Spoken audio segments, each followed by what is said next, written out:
В Коми до 2025 года все городские округа, кроме Сыктывкара, будут преобразованы в муниципальные. Это требование федерального законодательства. В 2019 году вышел закон, на основании которого теперь при определении статуса муниципалитета учитываются плотность населения и площадь территории.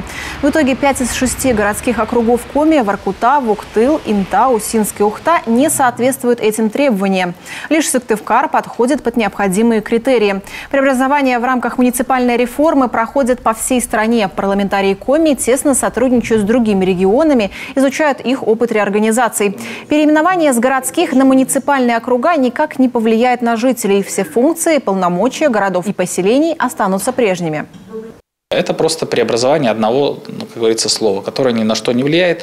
У них также сложилась практика по поводу того, как они управляют своими удаленными территориями. Они могут ее сохранить или поменять. Это уже в зависимости от того, как решат муниципальные депутаты. То есть фактически для населения, которое находится на территории, ничего не меняется. Да, только меняется название, можно сказать, одна буква в наименовании меняется. Поэтому здесь никаких опасений мы при принятии таких законопроектов не видим.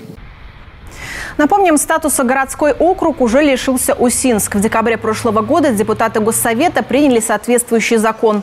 Жители Ухты и Инты также на публичных слушаниях поддержали идею о переименовании статуса муниципалитета. А на ближайшей сессии Госсовета Коми планируется переименовать в Вуктыл.